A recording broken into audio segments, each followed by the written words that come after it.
Hello and welcome to Thoughts on International Business, Marketing, and Strategy. I'm Charles Scuba. I'm a professor of the practice at Georgetown University's McDonough School of Business. And today I am joined by Matt Priest, who is president of the Footwear Distributors and Retailers of America. We're here to talk with Matt about sourcing policies and issues, concerns, and prognostications in regard to footwear worn and sold here in the United States. Matt, welcome. Thank you, Professor Scuba. I appreciate this opportunity. It's a pleasure to have you here. I think this is an important topic because I understand it, that as I understand it, about some 90-some% of the footwear that is sold here in the United States is actually produced in China or another country. What is the importance of international sourcing to U.S. footwear companies and other footwear companies? It really goes to the core of our members' business. We are an industry, as you correctly point out, where American consumers of the footwear they purchase, 99% of it is made in somewhere other than the United States. That remaining 1% is predominantly for military application here in the States that's manufactured here. And so the ability to move product globally as quickly as possible to meet consumer demand here in the United States is of vital importance. And that really speaks to the importance of having an educational program that trains students on the inner workings of the global economy and an industry like footwear, where it relies, and for many years has relied on the ability to do that in countries outside of our own. Well, thank you. I understand that China represents by far the largest portion of manufacturing of sports athletic footwear. Yes. How much of footwear is manufactured in China versus other countries? China is of the utmost importance. 99% of all footwear purchased by Americans in this country is made outside of U.S. borders. And so the ability to obviously trade in a global way is important, but China is of the utmost importance. In some categories, we're upwards of 85% of the product is made in China. And so it's been a very strategic and important relationship for our industry for many, many years. In addition, Vietnam and several other countries kind of fall in line behind China, but China's the predominant player. And so for many, many years, we've worked hard to develop that relationship, and so that we can provide goods to American consumers at competitive prices and do it in a socially conscious effort. So. Well, many people in the United States actually have great concerns about this. They say, well, we're losing good jobs to China.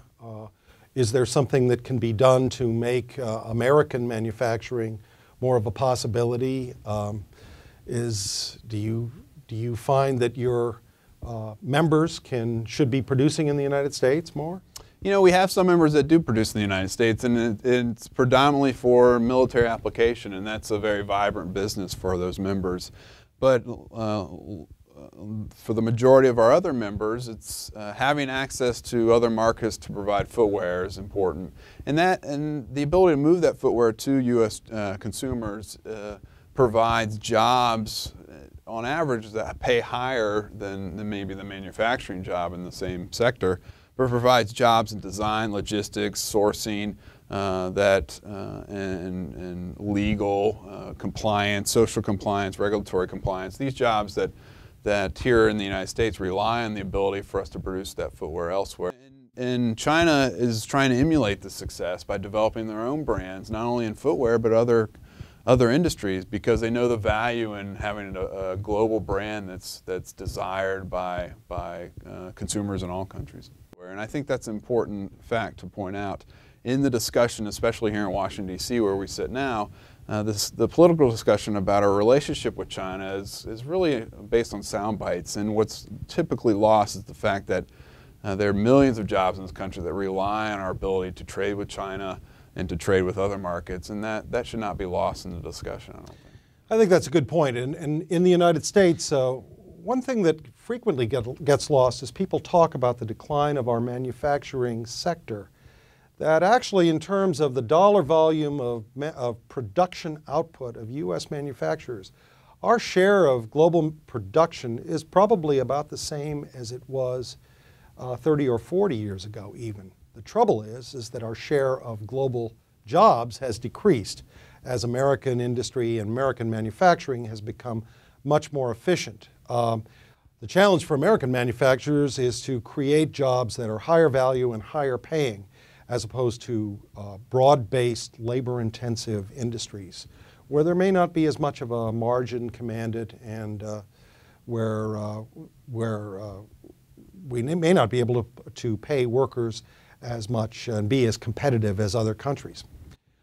Matt, let me ask you though about some Americans have significant concerns about labor practices in China. And are workers there treated fairly? Do they have good conditions? What do American brands that produce in China do to influence this? Sure. And that's an important aspect of what we do as an association.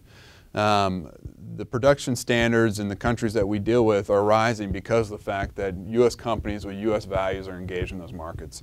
If we walked away from every country where a problem has arisen, then the standards would not rise. And our members and the members of many different organizations and product categories have developed strict corporate social responsibility standards where they only do business with certain factories that have certain standards and treat their workers according to both local laws and consumer and brand expectations here in the United States.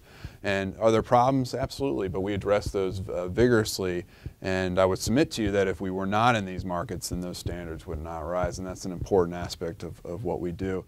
So much so that as an organization we provide training multiple times a year in China and elsewhere to ensure that factories are aware of what the law is and adhere to it as we expect them to. Well, maybe you can talk about the compliance programs you have in place, the job training and the kind of activities that the Footwear Distributors and Retailers of America pursues. Yeah, we actually do trainings in China where we've been for well over a decade have gone in and trained factories on what the Chinese law says, how they should treat their workers, what overtime should be paid, what the expectation of their customers, the U.S. brands and retailers, what those expectations are. And every year that training occurs in the fall, and we do that in Dongguan. And we've actually branched out as the industry has moved within China. We've taken it upon ourselves to follow the industry and ensure that these new areas in which they're developing footwear production are well aware of what the standards are, not only in China, but what those standards are here in the U.S. and what American consumers demand, as well as issues like product safety and other regulatory challenges that the producers need to be aware of here in the United States. Okay, well, I think that kind of scrutiny from the American consumer is to be expected to increase. American consumers are going to want to ensure that the brands they buy are brands that live up to their standards and the kind of things that they expect in life here in the United States. So I'm glad to hear about your work. Matt, it's a pleasure to have you here, and thank you very much. I want to thank you all for joining us. Georgetown University's McDonough School of Business will welcome you in the future for another session of Thoughts on International Business, Marketing, and Strategy.